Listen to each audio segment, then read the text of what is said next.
Welcome to episode number 18 of Winning the Moment. Today, my guest only needs one name. Her name is Jane, and she is a new author, and her book, hopefully by the time of this podcast, will be out. Her book is The Simple Jane, and she talks about her story and how she came to make that book a reality. And we really just talked a lot about thoughts, emotions, and feelings. It's a very thought-compelling conversation, and I know you're going to love it. Stay till the end so you can find out how you can connect with Jane and buy her new book, The Simple Jane. Thank you so much, and enjoy the episode. So your book, The Simple Jane, it's written already? Yes. Wow. I know. I'm like recording it right now. That's exciting. Do you have like a physical book? No. No, not yet. It's in, well, I mean, like you don't have that yet electronically. is what I mean. No. Yeah, you don't have that yet. No, not yet. It will be. It will be soon. Woo! It's going through its final edit. That's exciting. Well, it just finished, so now I have to actually make just like the last 2 chapters, and that's it. Like put them in there. Do you know how many pages yours is? Like what'll end up being when it's in a book? Not off the top of my head. No. I'm just curious. It's like 80,000 word count, something like that. Oh, wow. Interesting word count. I don't know how many words mine is. Yeah. Look it up. But Well, it's like a thing. That's why when I Googled it, when I was like, what's the right? Yeah. So like, for what me, I was should thinking make it? I wanted 200 pages, and I think that ended up being 186. But that was like my goals because like 200 is like okay, that's a book. That's a hefty book. Yeah, it's like it's digestible. You know. Yeah. It's not too much. But it's also not 100 pages. You know. Yeah. It's like there's actually something in there. Yeah. Mine was, I have no idea. How long have you been working on it? Forever. Like, oh gosh, when did I start? It was like, let's see. So I'm trying to remember. It was probably like 2015. Oh shit! I always tell people, I'm like, how long did it take to write your book? I said a lifetime. Yes. It took about 2 years to put it into practice, but it took a lifetime to build the story. You're like, because this is me. Yeah. Yeah. So 2015, you started it. So the book is called Yeah. The Simple Jane. Yeah. What's the premise? It's like, I don't know, just like a simple little rendition of my life. Super Okay. playful, super. Who's your hopeful audience? Oh, anybody, I guess. Okay, That yeah. wants to read it. Kind Sure. of whimsical. Probably not like the most like articulately, perfectly written book. Sure. You know, so I Because you mean, wrote it yourself. Yeah. That's awesome. Yeah. On like a laptop? Yes. Wow. See, I had a ghostwriter, so I didn't have to do like, I think it'd be really hard. I was able to talk, and he just recorded it, and then he would put it all together, and then he'd send it to me, and I wrote some passages and some parts, like, oh, we need to add this story, but writing the whole thing, I mean, that's daunting. It was so fun. What made you want to do it? You know, over like just my life, people have been like, oh, I want to know your story. Like, what's your story? People Sure. just ask that, like, what's your story? And so one day, like, I had been homeschooling my kids all the time. Always Yeah. homeschooled. And one of the girls was like, this is why. So I took them to a school, like it's like enrichment classes. Okay. They're living in California. So they had these classes that would be like extracurricular. Okay. And when I was there, one of the moms was like, hey, you should write a book. And now I had 2 hours or 3 hours every other day to do it. Wow. And I was like, well, shit, okay, I'll go home and do that. So I like literally went home That's that day and then amazing. started writing. And I'm like, I wonder where I would start with writing my story. And I started at the beginning. Like I started like my birth. Did you write it as a story, or did you just like wrote what came to you and then kind of piece it all back together after the fact? Oh, it's hard to remember exactly because it's been through so many different like transitional seasons. Did But you I have big think- stops where you like didn't work on it for a year at a time? Absolutely. Yeah. Yeah. I worked on it internally. Yeah. I did like my internal engineering. That's great. I was still writing. Yeah. No, I remember like setting mine up. It was like, okay, I'm going to do it. And then it's like, okay, well, I need to create chapters. And it's like, even that was hard. Yeah. Oh, You yeah. know? Chapter creation was interesting because Yeah. it was like, wait, how many chapters? Like when I thought too much about it, it needed both. Like Yeah. there's like a beautiful balance. It was surprisingly difficult to make the chapters. And then that Yeah. started it. So that's like how we started. So we said, okay, here's the premise, here's the outline, here's the chapters. Yeah. And then you just like, so then the first call is like, okay, chapter 1, I know nothing. What do you want to talk about? And it was kind of like, oh shit. Yeah, I guess I have to tell you stuff. Like it was kind of daunting, because it's like, who am I to share anything? You Yeah. kind of have that imposter syndrome a little bit. Oh, for sure.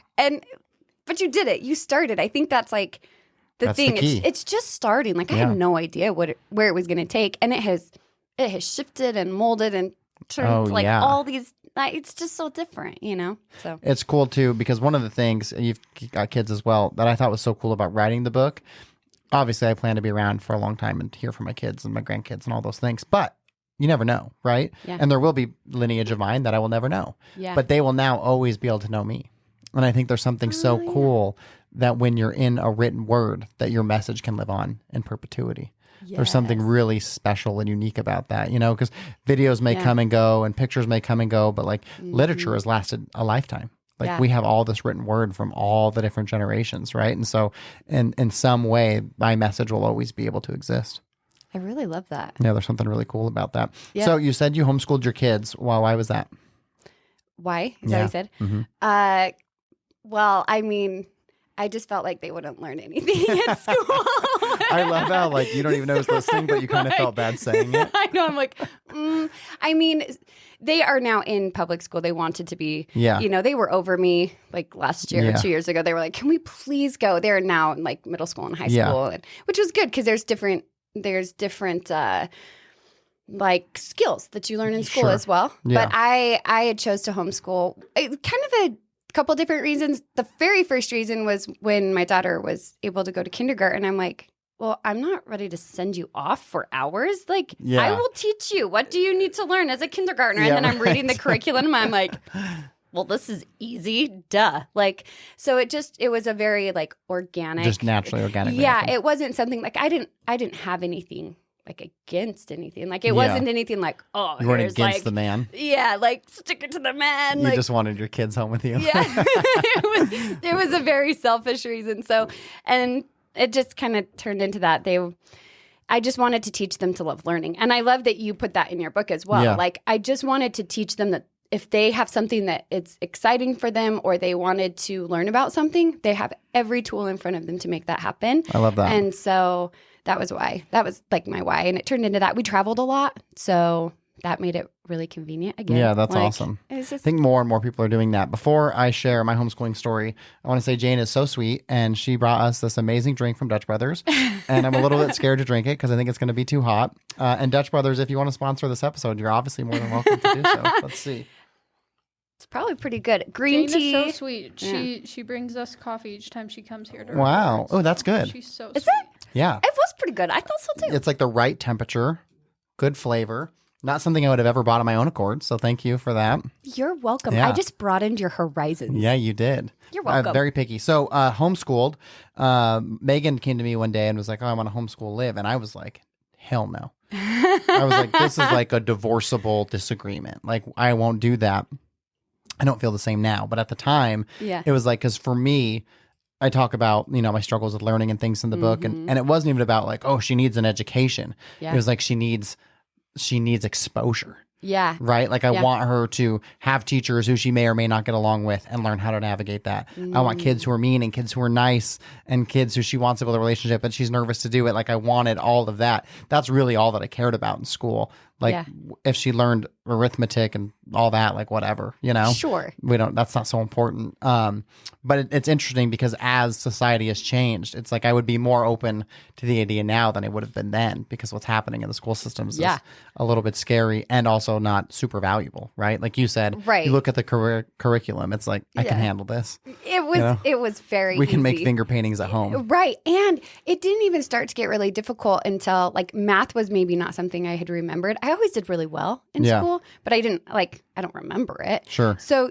but there's always resources. Yeah. So I didn't know math, so I found tutors online and did things that did. Yeah. Like it wasn't something that My kids went to one of your cool school events, like for a little bit. Hell Because yeah, like when they COVID did. was going Yeah, and like you couldn't go to school or whatever. Yep. Yeah. Okay. So I want to talk a little bit about your book. Normally we do some backstory stuff, and I was going to have a conversation with you just like not on camera, but I thought let's just do it this way because then for the other people who are in that same position, then they can just have that knowledge. So Sweet. You talked about you'd been writing your book since 2015, self-published. I think that I will go that route. Yeah. It's still like I'm right at the final parts. Like I have my copyright. Yeah. I'm like recording it right now, so That's Audible awesome. You're ahead of soon me on be that. available. I haven't done that yet. Oh my gosh. Well, then we're like equally. Yeah, You've got the paper book. Yeah, I but don't. You're ahead of me, and such an audience wants that. So good for you. I'm really excited about that. And but now I forgot the question. what were we doing? I'm like, wait, I do need to get that book. My mind just literally went into like go mode. I don't even think I had a question yet. Oh, that's what it was. Self-published. And you said, I think you're going to do that. That's what we were talking about. So I was fortunate to have a publisher, but I learned now, I thought it was so critically important to have a publisher at the time. Yeah. Not knowing what I don't know. I don't necessarily believe that now. Mm-hmm. And so a couple things that I want to share with you that was like great learning that I had that I wish I would have known earlier in my journey. So I asked you, how can people find you? And you're like, well, they can't. So you've got to have that. So you have your Instagram for your hair styling and cutting business. Yep. That's at Hair Love by Jane. But you really need to have a platform for people to find you, right? Mm-hmm. And before I wrote my book, I didn't even have social media. Didn't love it. Wasn't like an advocate of it. But I knew, okay, where are the most people at? Mm-hmm. And so then it was like, okay, I've got to be. And I started on just Instagram.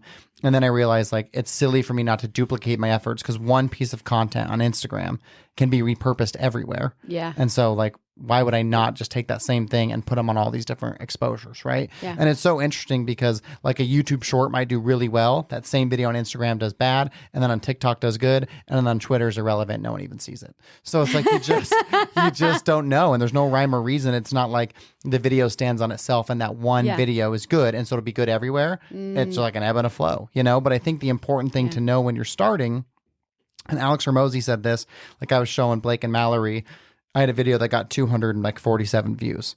And some people look at that and like, well, that sucks. But it's like, if you could get in front of an audience of 247 people and share a message with them for a minute, you would be like, wow, I'm really fortunate to have had that opportunity. It's so true. Like you just celebrated one of your wins. Yeah, exactly. And move a bracelet, Move the bracelet. And so I think you got to do that. I would absolutely create a website. The easiest way to do it is you can build a Shopify website because then people can buy your book from you directly. I love that. I'm hiring someone to do that part. Is Leah doing it?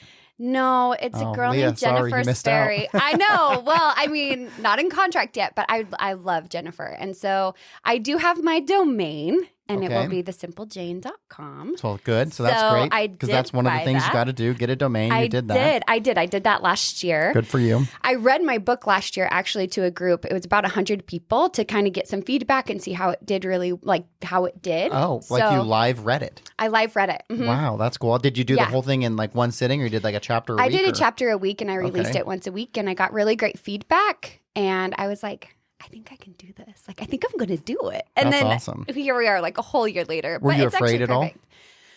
Oh, duh. Yes. Yeah.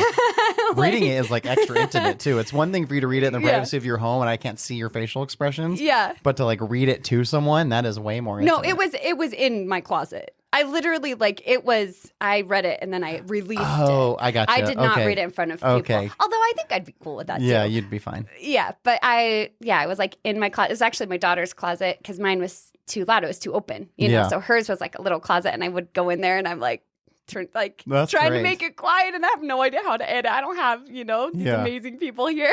That's so it's great. like has like my mess ups and all the things.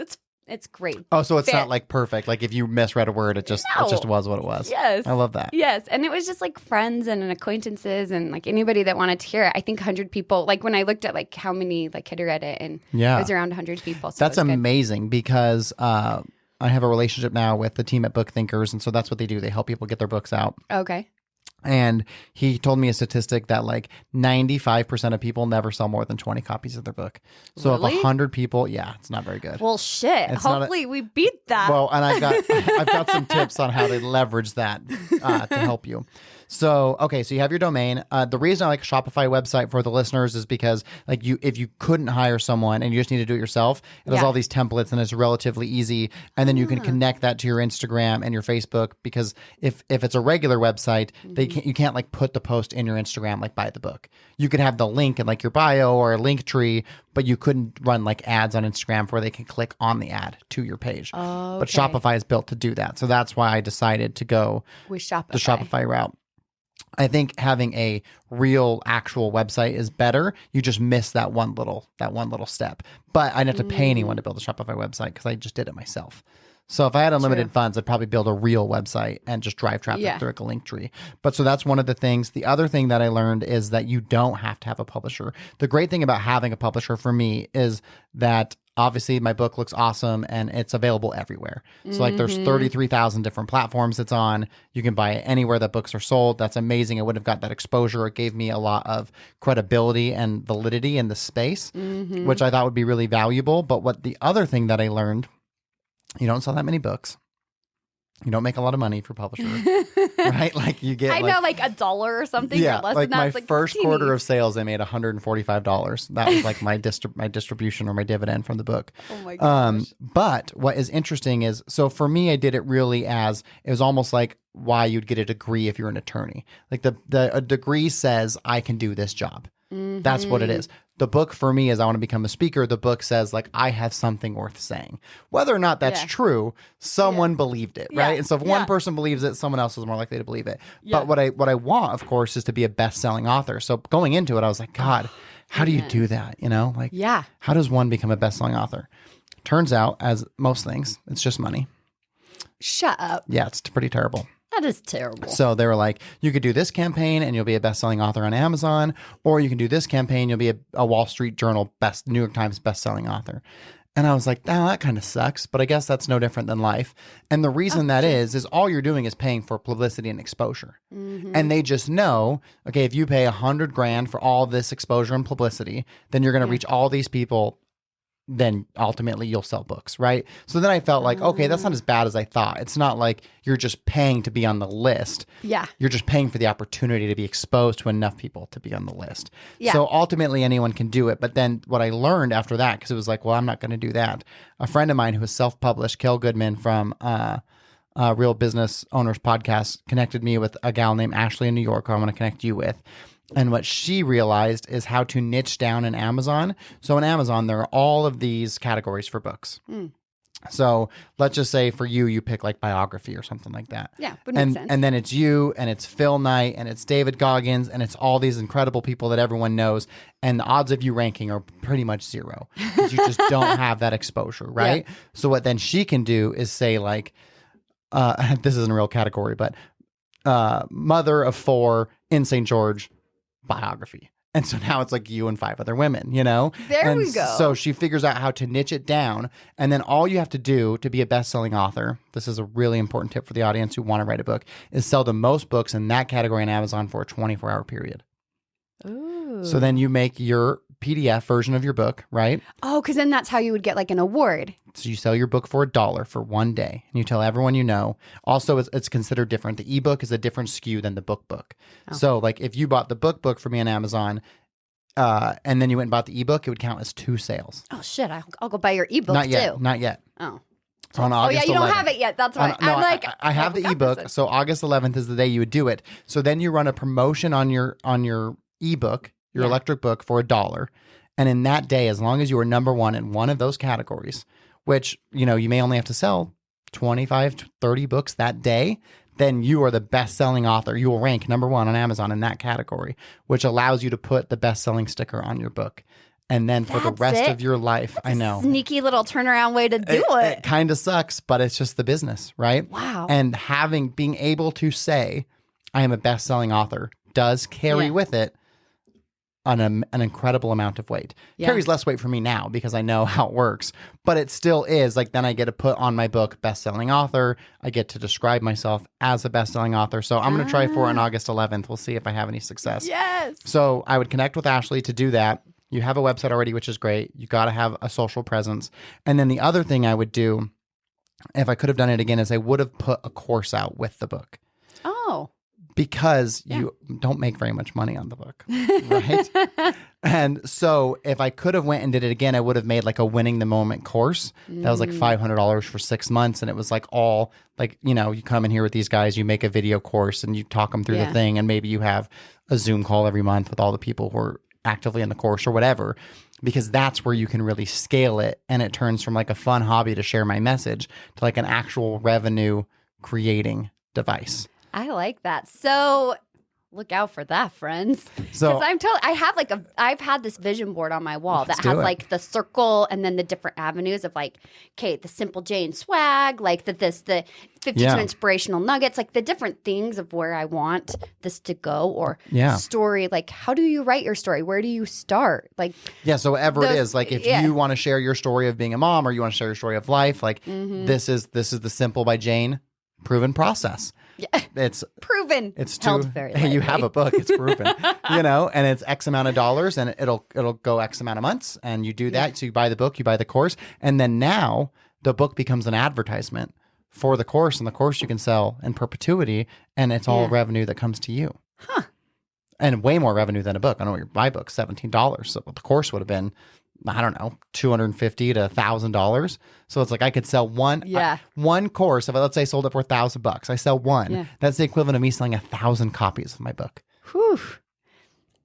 I like the course idea. Yeah. So I would really that is my advice to anyone who is in the stage that you are in. I think that if I could go back and redo it, I would have done that. And I would have also, because people bought the book right away when it came out, like friends and family and all those people. Mm-hmm. So I would have done that $1 ebook promotion with my niche down categories on launch, because Yeah. I don't Then you would know. have had it right away. I don't know that they're going to come back and buy it again, even though it's $1. So come on, guys, buy the book. But I don't know if they will. You know what I mean? Yeah. And so I wish I would have known that, because I would have done that differently. And because I had a publisher, they just put me in these huge categories because like I'm a published author, right? But I'm never going to beat James Clear with Atomic Habits or Dan Sullivan with his book. Like, Well, not never say right- never. You not might. right now, not on launch, right? Not on launch. Oh, okay. Absolutely in time. Like The Alchemist, my most favorite book, which is one of the most wildly purchased Yes. books of all time. So good. He sold like no copies in his first 5 years. In fact, they Right. got rid of the book, and then someone else found it and republished it, and That's now it's like one of the right. most incredible books of our time. So good. And so I'm not worried about like the longevity of my success.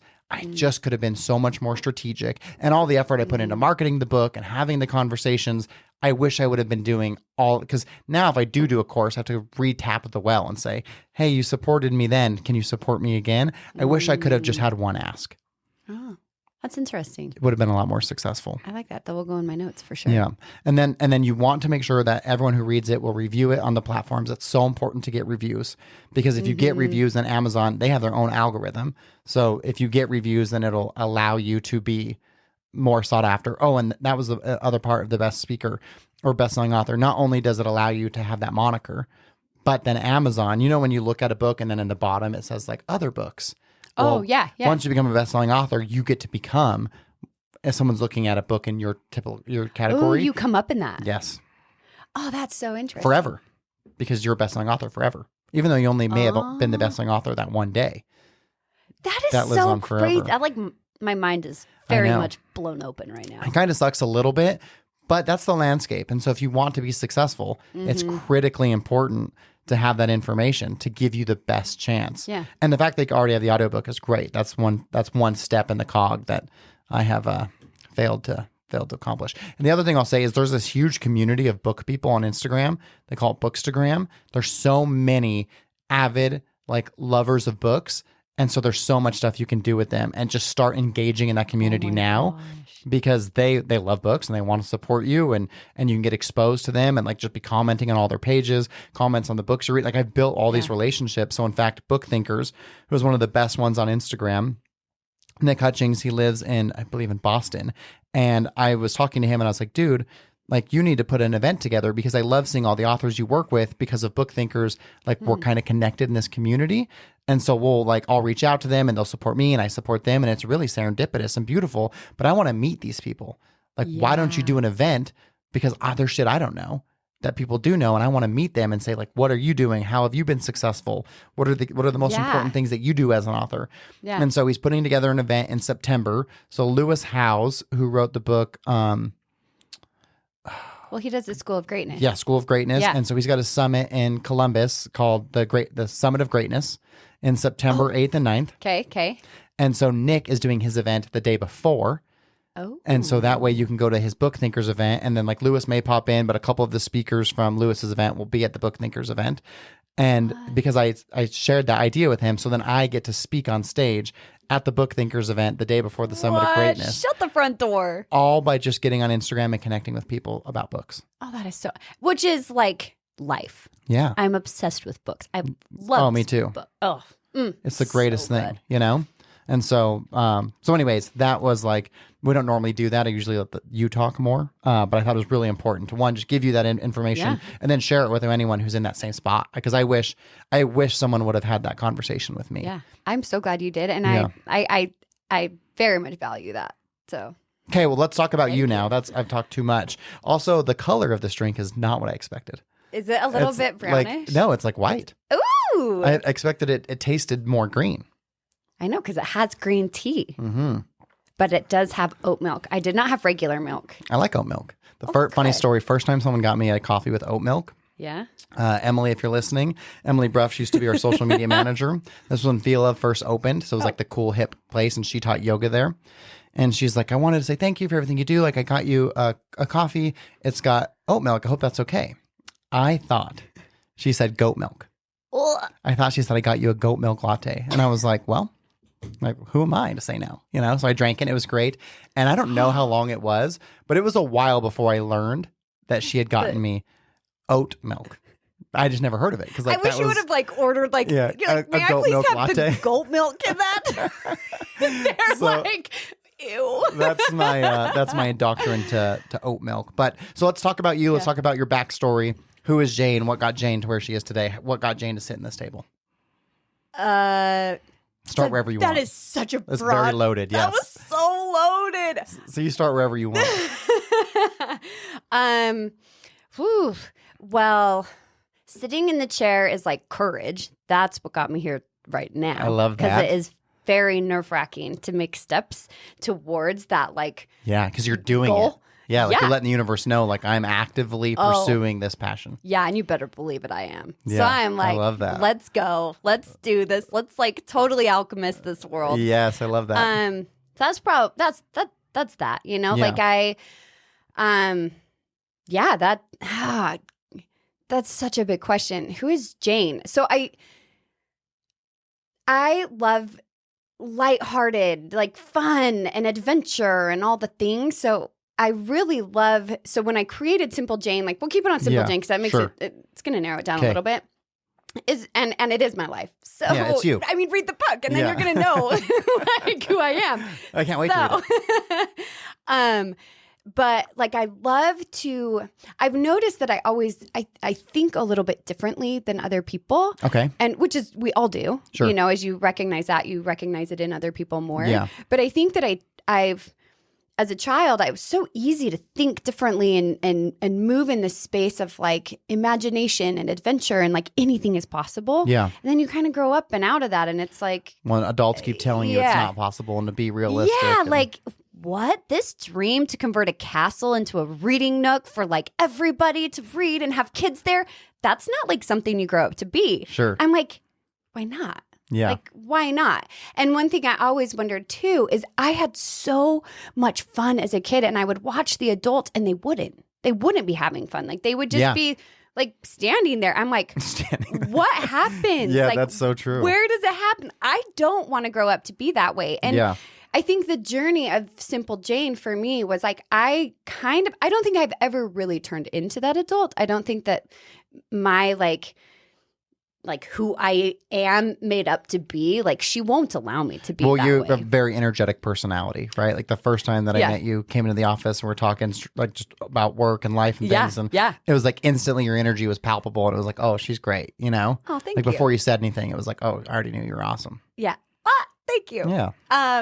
Yeah, I love that. And I want to be free and open but it's scary to go back into that, you know, when you've had years of callous and Yeah. like you've changed and you've worn these different masks of like who you're supposed to be. And so it's very confusing, you know, adulting is confusing. Yeah, right. Because there's all those stages like, oh, Yeah. I'm married now. So now I got to be this wife. Yeah. And then you become a mother.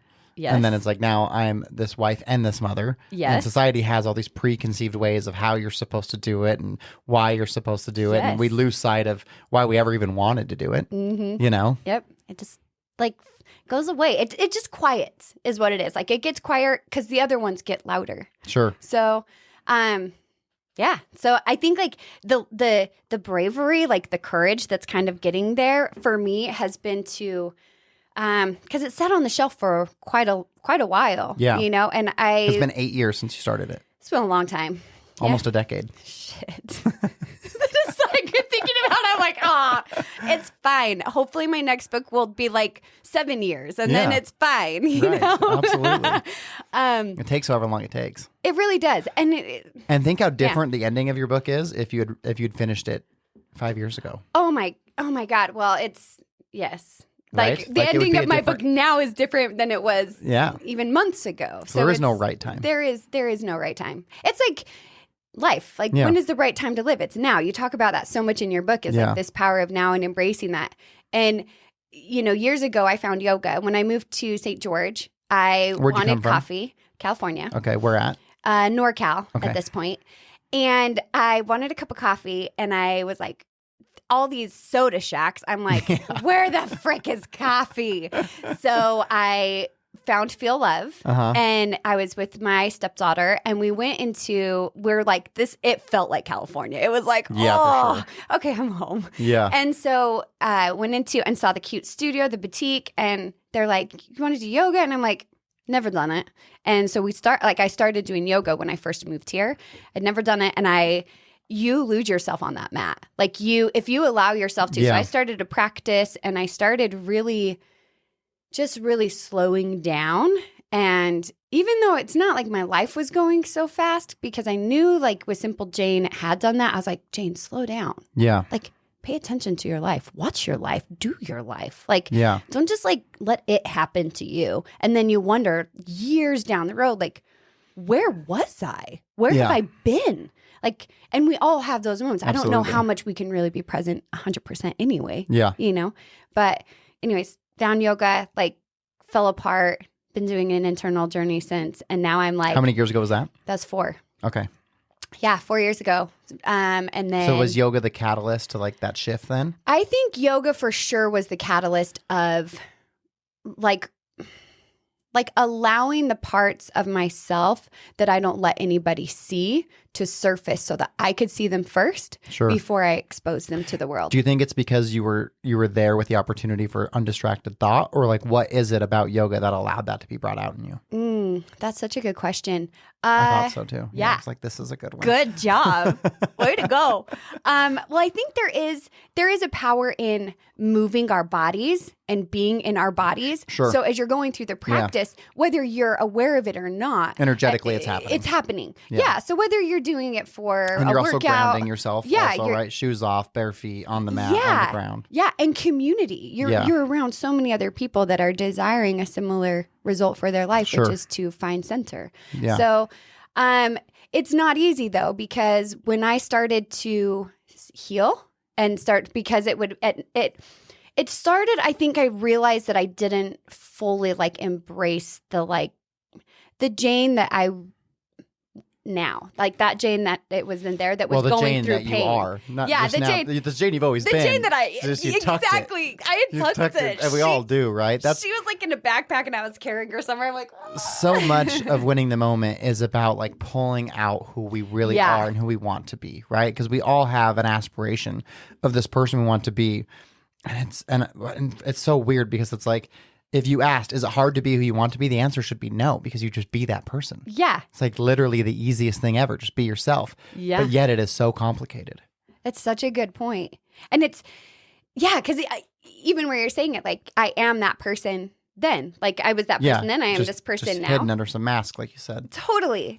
And for myself, like I Yeah. think that's where it is. Yeah, Like, a mask it's from yourself. scary. It's scary to feel what's going on. My life, my world felt like it was kind of falling apart a little bit. You know, in my marriage a little bit. There was a lot of like discourse and things like it just. And I'm not going to give away things in the book, so I'm not going to say anything because you just got to read that book. Yeah. But I think that like for me, that is where the falling apart really started to happen, where I'm like, I'm not okay.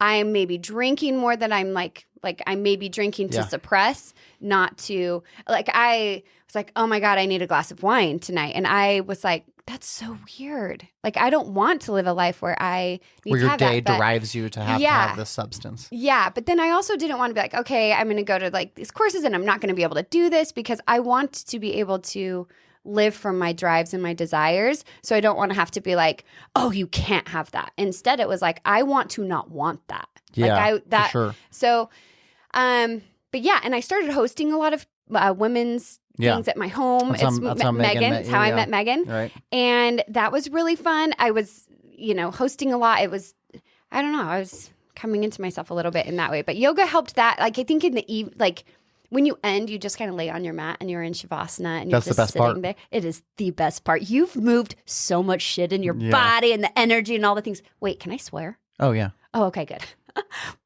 Good. I'm like, whoa. I'm sure my 46 listeners will be okay with it. Well, it will grow, and then they'll go back to this one, and they'll be like, what? Someone said, they're like, how do you do it? It seems like it's so effortless for you. And I said, well, yeah, because I'm just being myself, and that's the easiest thing to do. Yeah. So whatever comes out, comes out. Yeah. I've liked that, too. I've watched listened to a couple of the podcasts, and you ask very good questions, too. I love that about you, because I'm very inquisitive, and I'm like, he just has such a good question. And I don't meet a lot of people that ask questions and actually listen.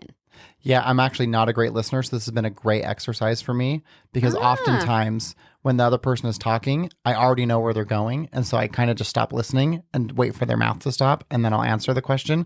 Like I've already predetermined, like, oh, they're going here. So I'll just have the answer. And I realize like I'm a terrible listener.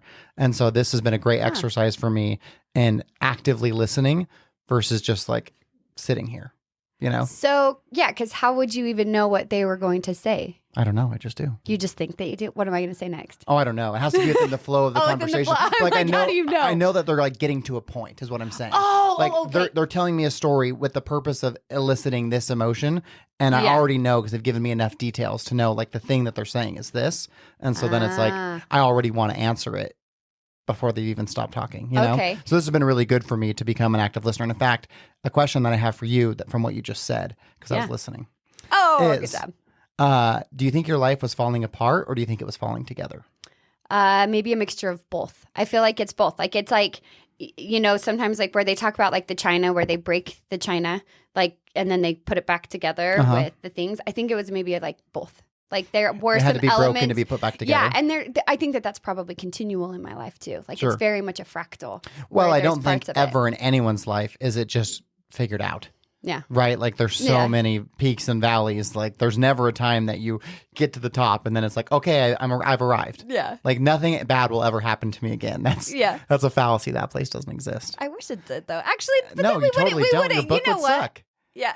If your book, if you had no struggle, it'd be the most boring story ever. Hi, my name's Jane. Everything in my life has been perfect, and this is my story. Everything is awesome. I never had adversity. Nothing was ever challenging. Like, that's not a very entertaining book. That's true. Right? The struggles in our life are what make our story worth reading. Yeah.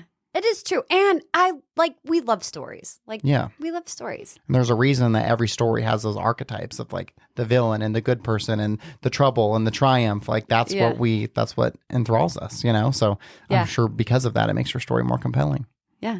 Well, hopefully. Yeah. I can't wait to read it. It's very compelling. So when do you hope to like actually publish it? Like the book is available for someone to buy and read. Yeah. Well, I'm super close. So, once the Audible is, we finish that, I have one more session that we're going to read to finish that. And then my editing just got finished. I have my site, hopefully within the next few months, it'll be launched. My goal was to have soft launched it last month, but apparently things take longer than I think. So shocker. So Ashley, who I talked about, who can help with your, I can't remember, there's a name for what the back end of Amazon is. Help with that. Yeah. She also can set you up with the print on demand. I don't know if you have that already. No. So she can set you up with that. So that way you don't have to buy all your books in advance. It's just your book is ready. So when someone buys it on Amazon, they print it and send it. Yeah. So that way you're only ever paying for it if it's in fact purchased. Now, of course, you're going to want to buy your own copies so you can give them out and have them and things like that. But for someone who doesn't know you were just buying through that platform, then you don't have to have that There's no upfront cost for you. I mean, I'm totally cool with that because it's a lot, as you know. Oh, like it is a lot it's to an invest in this. You know, unbelievable- yeah. aside from Yeah. the years and the time and the Yeah. blood, sweat, and tears that go into it. It's also financially. I'm like, Oh, it'd be daunting if you had to Ooh. pre-buy all of your books because my then gosh. then you're really like, you're like, it's like, this am I buying better 1,000 or buying 100? You know? It's so true. The woman that I'm going to do, or that I was, that we've been in connection with Yeah. to do some of this work with me and for me, she was like, oh, well, you can buy a crate, and it is like $40,000 or something like that. Like it's just this Yeah. astronomical Yeah. amount, but you get an entire crate, like Yeah. this huge crate, and I'm like, I feel like I don't know what I would do with that. Like, I don't have $40,000 that I want to buy. And do you like, really want to process the orders at your house? Like, No. you know? So- Yeah, well, she has people that do that. There's some other people that she has helped, Oh, and okay. they I think that they do like a series, and Okay. so they have they really do run it out of, I think she said, their garage or maybe a warehouse Interesting. somewhere. Yeah, Yeah, I remember looking at bulk orders of my ugh. books and I was like, ugh, I don't want to do that. You know, like I know, that's seriously. it's a serious commitment. Well, Yeah. so the print on demand is amazing. It's an amazing like that. solution. God, there's something else I was going to tell you about that too, about getting the book. Oh, and that's the other thing I learned is at first I thought, oh, I want to sell the books myself because I make more money. Yeah. But none of those count towards your sales. So if you're trying to rank, Oh, then if yeah. you sell them on your own platform, obviously it doesn't count. And also like you want reviews from Amazon because that's going to help you in your algorithm. Well, if they don't buy it from Amazon, it's not considered a verified purchase. So they could still, like, I could give you a book and you could go review it on Amazon, but it doesn't hold the same merit as if you bought it from Amazon, Yeah. because then they know like this person actually for sure at least bought the book at minimum. Yeah. You know? So you really want them to go through those channels, and Amazon's going to be your best bet. Yeah, I like that. I like having that idea. I want to do, I really had some great advice about having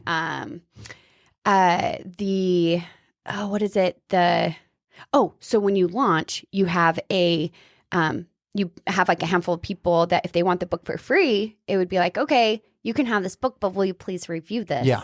So it's that. It's like, Absolutely. so raise your hand if you want a copy. Yes, that's and if great. you review it, it will be for free. Those reviews are so incredibly important. It's something you got to have. So you are obviously an avid reader and someone who enjoys books, and you have notes.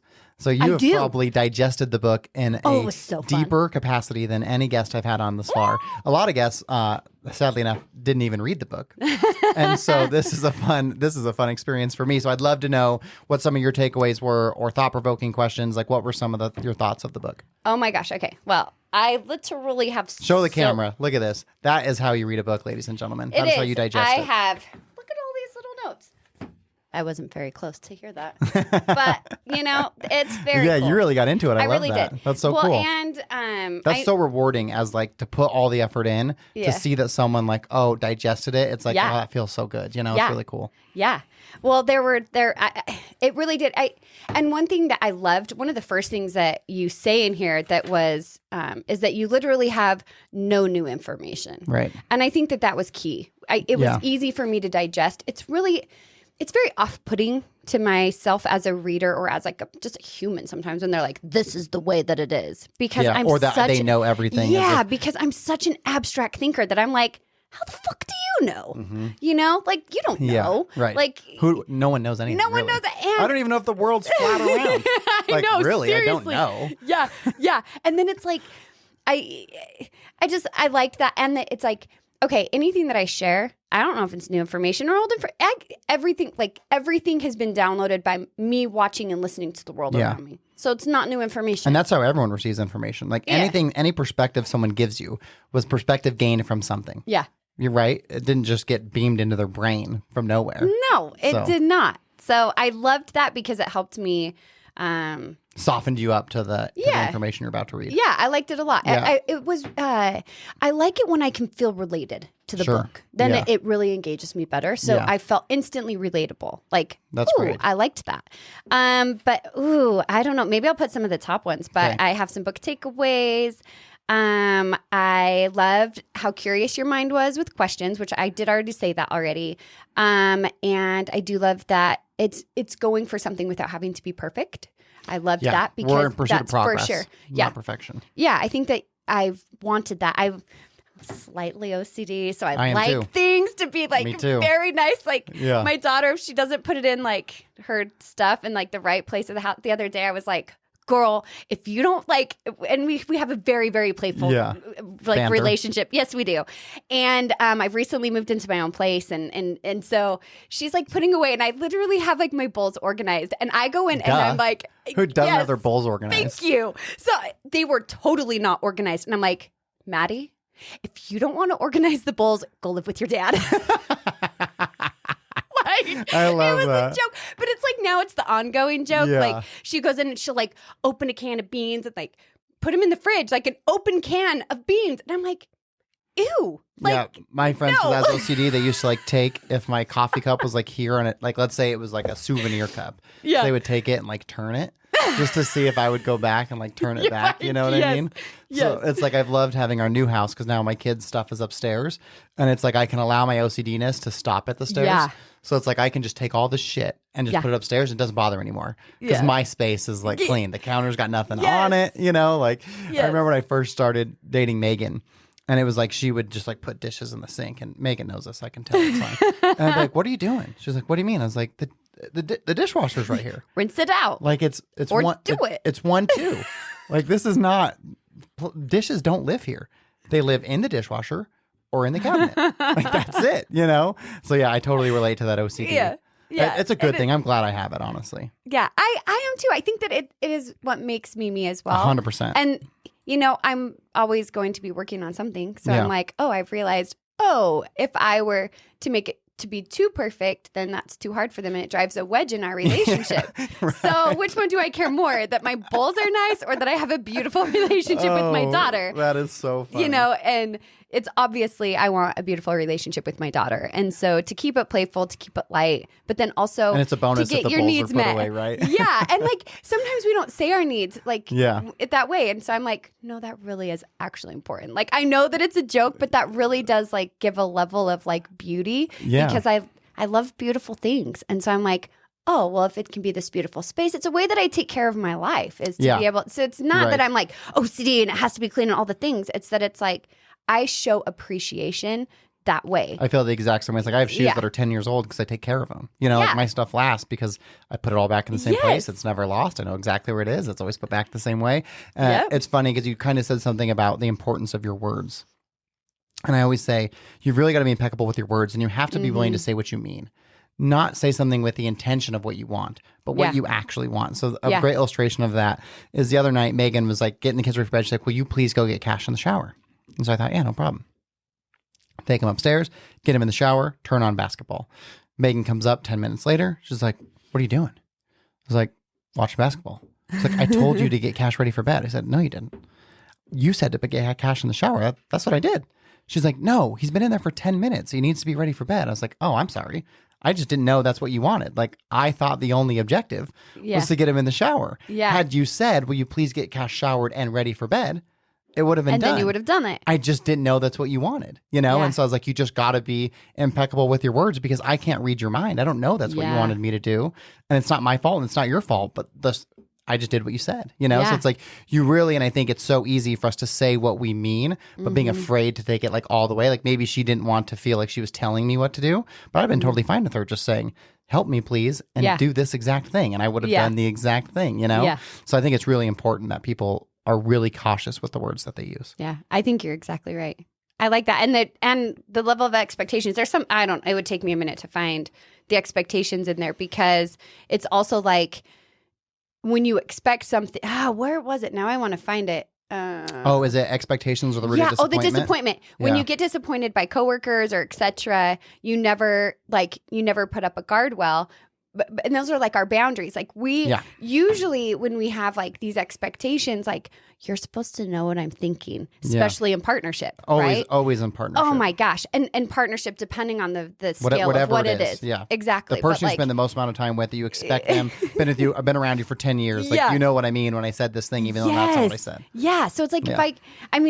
if I wouldn't say that like relationship is romantical relationship is something that I am like incredibly the best at or anything. So, it's It's fine. But I do think that the idea of like moving forward in partnership could be that you could have those boundaries set up and that the needs are met. So it's like, okay, my need, maybe in that moment she was feeling overwhelmed or however it was. So instead of like, maybe we don't want like this dictator or someone like in partnership where it's I don't want you to just tell me what to do. But if it's like, okay, like, here's how I'm feeling. I'm feeling a little overwhelmed. I'm feeling a little stressed. Like, you got cash tonight? Like, you got it. The whole routine. However you want to do it, I don't need any control of this. Just have him in bed. Just do whatever, but I need to know that, like, he's got this. And then also, it's not like staying up all night because then that's on her tomorrow to watch. Yeah, right. The tired, cranky kid now. Yeah. So it's like you can have those like conversations, and hopefully that's my goal for moving forward into any type of partnership in that way, is that I want to be able to know that like you have this open communication where you can talk like that. Yeah. And it makes you feel uncomfortable because you're stepping into this space and you talk a lot about if it's new for you, it's uncomfortable. Yeah. I love that. I wrote down the quote too from it was Connor. Oh, Conor McGregor. Yeah. Yeah. The more you seek the uncomfortable, the more comfortable you will become. Yeah. So it's going to be the same in partnership, right? Yeah, well, or hopefully. People say that to me all the time, but... like, oh my God, like in a meeting, a business meeting, like, oh, were you so uncomfortable? I was like, no. Like, what do you mean? You said to that guy that thing. I was like, yeah. And they're like, I don't understand. Because for me, it's not uncomfortable because that's the space I live in.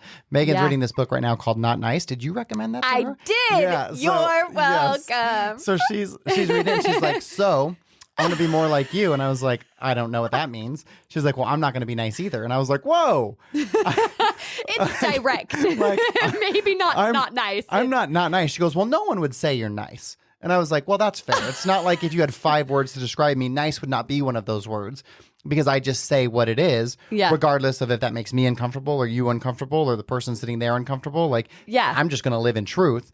And so that oftentimes that wouldn't be perceived as nice because nice is like, oh, you look good, even if maybe they don't, or they have a booger and you didn't say it because you felt bad. You didn't want to make them feel bad, you know? Yeah. Like, and so it was just really funny. She's like, yeah, so I'm not going to be nice either. And I was like, I think you overextended the purpose of the book. I was like, you're going to have to elaborate on that more for me. And then she told me, I was like, oh, yeah, that makes sense. Yeah. Well, and it's funny because that book is meant for people pleasing, like people that are. So when I read that, it was like, it's a big book too. It's like an 18-hour read. Thank you, Dr. Aziz. I'm reading his next book called The Art. Well, it's actually his book before this. It's called The Art of Extraordinary Confidence. Shit, it's so good. Sounds awesome. It's so good. I actually have a note in here because when you're talking about pivoting, he has something like that too. But yeah, it's like that book helps to the people. Like for me, I've always been the peacemaker or the like. Yeah, that's when my parents had issues, my mom would come to me and tell her issues, and my dad would come. I'm like, how do I like handle this? So it's like when you're in this role of like trying to please everybody, and as a parent and as a spouse and all the things, you just lose yourself in it. Well, and then also you get taken advantage of because people know like, oh, I can treat you poorly, but you're still going to be nice no matter what. And then you've set that expectation or that dynamic to where then you start to be upset. Like, why is this person like treating me this way? But it's like that person is treating you how you've allowed yourself to be treated. And that's it too, is that like, seriously, I think that people think like me. Like, I think that everybody is just like sunshine, roses, like all the things. You're going to think all the good things about me. Like, I don't think that anybody would ever want to take, I mean, I'm not always that way. Take advantage of you. I have terrible moments. But like, you never think that anybody's going to take advantage of this kindness. Yeah. And so then when it does, that's when you're like, but you don't know how to change it because it's innately like the most beautiful gift about who you are. Yeah. So you're trying to find this balance. So that's what's so beautiful and unlocking about that book for me was that I'm like, and it was before that. You don't want to get away from what makes you special and unique and bubbly and fun, but you also want to get closer to a place of like mutual respect. Exactly. And being strong in your words and meaning what you say and saying what you mean. Yes. Yeah. So someone that doesn't have a problem with where they're at and being able to speak up for themselves, they don't need that book. Right. You know? But someone for me that is like that, where I would, and it gives you great tools, and I really loved that. And I think that it was before the journey, like when I read the book, like I had already been on a journey. I think that for me it was just like a confirmation, and maybe it added some more applicable things. Yeah, to be like, oh, wow, and it does like in every book I love when you were like doing the like have the time where you write you write down like whatever it was. One I think was like your visions. The other thing is like, what are you waiting to like not do? And it's not, I'm not a book reader that it's like going to skim past that. Like if I'm not going to read the book unless I'm going to participate in the book. Yeah. And so some people don't take the time to do the exercises and it doesn't have as much value if you don't. It doesn't. Yeah. Like I get it. Like, but I also like, do you want to change your life or not? Or do you want to impact your life or not? And maybe that's just not your season. Yeah. It's just my season right now. You're in growth. And I have to show up. You know, like in my season of my life, I literally have no other choice or else I will, like, I don't like that failure option. Sure. So I love that. So if you were to say your favorite part or your biggest takeaway is what from the book? Oh, let's see.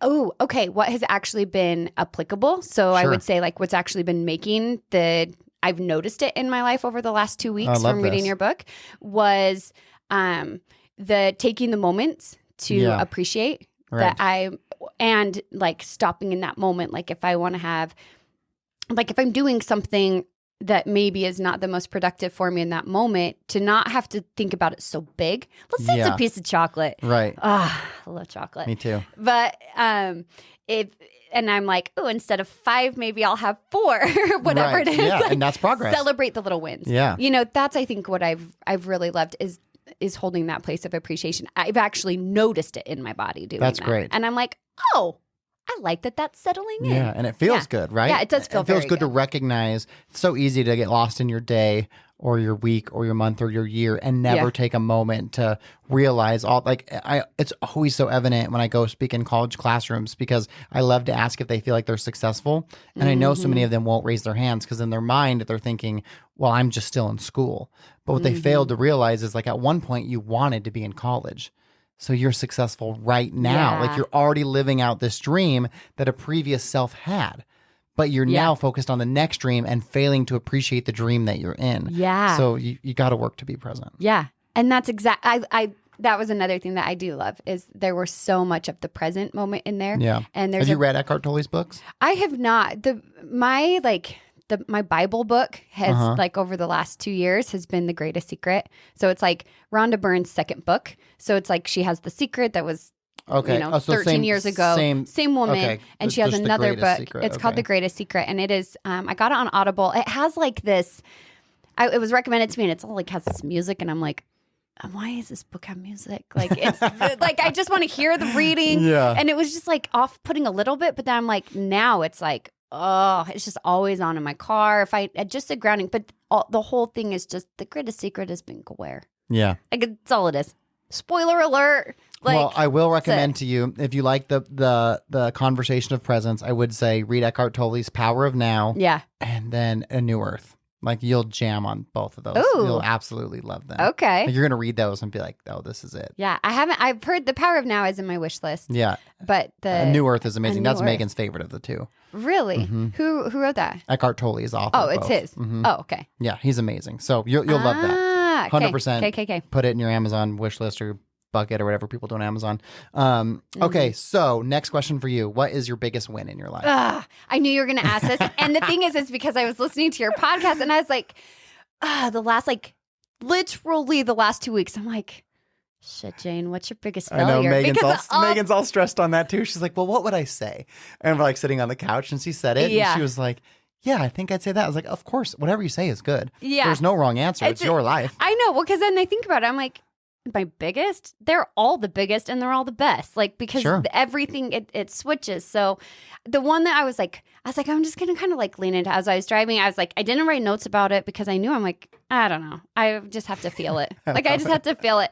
Like you didn't want to premeditate the answer? Yeah, exactly. Yeah. Because then I'm like, I want some authenticity in it. It's tough because now more people are listening, so I don't get to catch them. No, you don't. Because when I catch them off guard, then it's really like forces them to like think, and there's always that pause, and I never interrupt the pause because I want them to take the moment to sit with it. But now you got a little. I did. If I hadn't done my homework though, and I hadn't listened to it, so you're welcome. I totally did my homework. You did. Yeah, A+. So what I'm feeling right now, at least that's present in my body right now, is that just failure with like marriage and relationships and things like that. I feel like that has been somewhere where I'm like, God, I want to love so big. How has it not been that for me? Why haven't I been able to succeed in this area? And so that has felt the biggest for me because it is the biggest in my world. That's right your now. biggest loss? That feels like my biggest failure because it's hard for me to go back in my life because I'm like, oh, that could be a big failure. Like maybe like stepping out of like who I feel like I was, maybe letting go of my imagination, maybe believing other people instead of believing myself. Those all feel like very big failures to me where I'm like, oh, I don't love that I did that. So it's like my present moment, which feels the most real because I'm experiencing it. Like that's where I feel that way. I don't feel like there's a lot of other failures in my life, but it also. Do you know why that is? I do. Why? I'll tell you why I think that is because that's present. Yes. All those other losses were in the past. Yeah. And I think that the reason the question's so important is because like at some point that what you're feeling right now will then feel like let's say you do find that partner who you can love so big and love so much. Then you'll be like, oh, I'm so glad for that failure of this marriage because it allowed this one and it allowed me to have that love and desire that I want so deeply. And so then that will no longer, every loss at some point it becomes a win or becomes a catalyst or a part of the story or like a requisite, like, man, had I not lost myself, I could not have found myself. Oh, amen. Right. Preach it. And so I think if you're listening and you're in that moment of loss, it's only a matter of time. Yeah. And it is, I know that. Like there's this thing you talked about, that you were like, you knew that it was brewing. You were like feeling this, like you were shifting. You're like, something is brewing. And when I read that part, what like came to me is that I'm like, oh my God, I have been brewing. I am ready to be consumed. Like my work, my project, my life. Like I am ready to share myself with the world. And I have not been ready before. So it feels like it's been in the brewing phase. And now I'm like, we are ready to play now. Like, I love that. Can taste the tea. Yeah. Okay, so I asked you what your biggest win is, and you responded with your biggest loss. So, shut the front door because that was the most scary one. I know. That's the I love that. Well, and I tend to like flip words anyway. Sure. It's because this is what I was scaredest about. I knew that's what you were doing. It was funny to watch it happen live. So, what is your biggest win? You're welcome. Oh, my biggest win, just being me. Yeah. I feel like that's my biggest win. Finding your Simply by Jane. Yeah. Like just that. remembering to stay present, being me. Like I think that feels like a win for me. So much easier. Isn't it interesting too? This is just a thought that just popped into my head, but why is it shouldn't be so much easier for us to instantly answer the win. No one really pauses on that. It's kind of like, boom, they have an answer. Really? But when you ask what's the biggest loss, that's always the one that goes, that's such a good point. Because it's like we're so excited to share success, but so fearful. Because I think part of the other biggest loss is the rationalizing. Like, do I really talk about it? Do I share that one thing that's really actually terrifying? Or so I think they're searching in their brain for like, what's an acceptable loss that I could share that wouldn't be like so vulnerable? Because everyone probably has like a thing that's like really like, oh, that was terrible, that they don't want to explain. Yeah. So it's almost like their brain is sifting through like, okay, not this one, not this one. This one's good. And I think that's a part of why it's a struggle. But on the win, it's always instant. It's so much easier to talk positively about ourselves than to talk about something that was challenging. Yeah. But I think it's important that we exercise both muscles. Yeah. Right? Celebrate your wins, but be willing to have some introspection on your losses or your struggles. I love that. And another one too is you were talking about like like being scared. I think it was like oh man.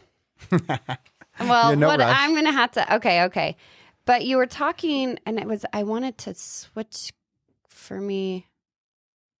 Man, there were so many good ones in here. I'm like, all of these, I really loved them. It was trying to, I'll jump into my memory because it will take me a second. But you had talked about it was something about the fear of like, oh, I do have to find it actually because it isn't there. Because I can't remember if it was we were talking about golf. Or the fear of even sharing the message of the book, perhaps, because that was terrifying.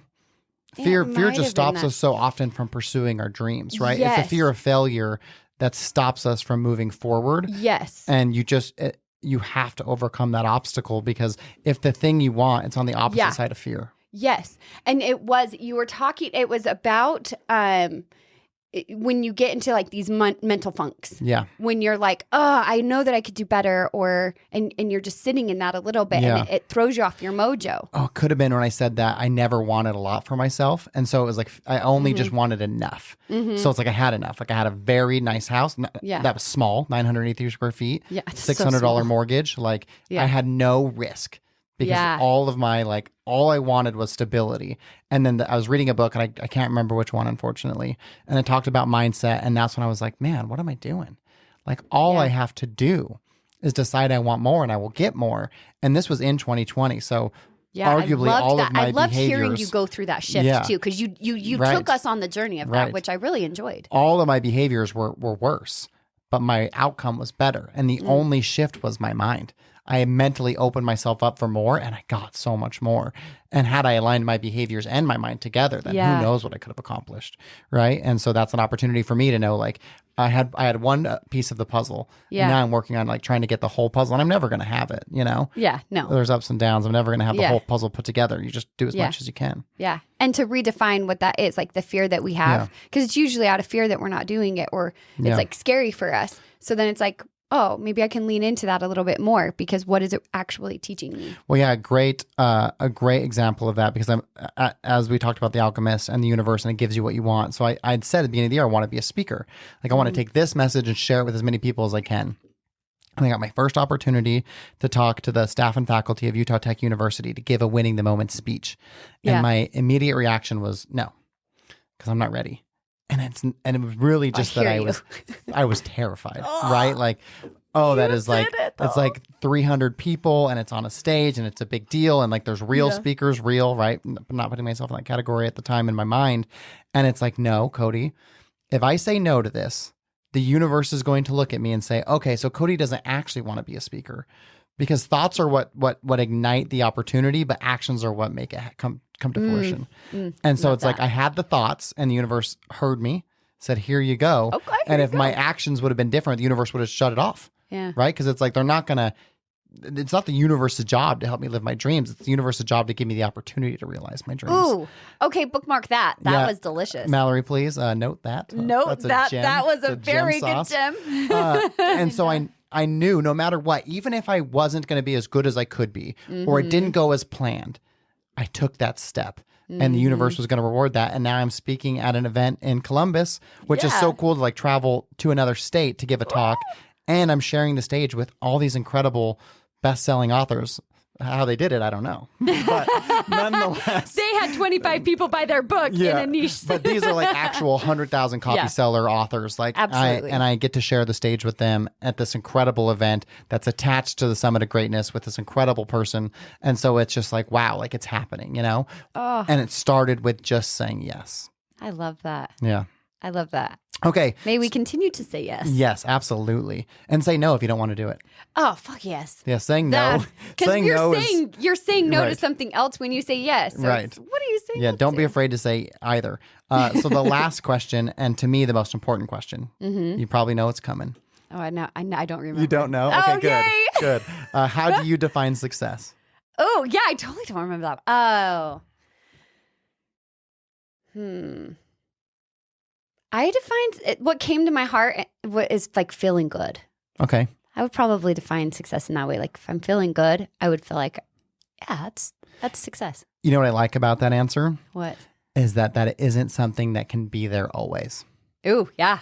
Right? Because you can't always feel good. It's impossible. Yeah. Right? Because you have a little wine, that morning you don't feel good. So that morning you feel unsuccessful, and that's okay. Yeah. Because I think that we have to be really cautious to make sure that people know success is not a place you can arrive.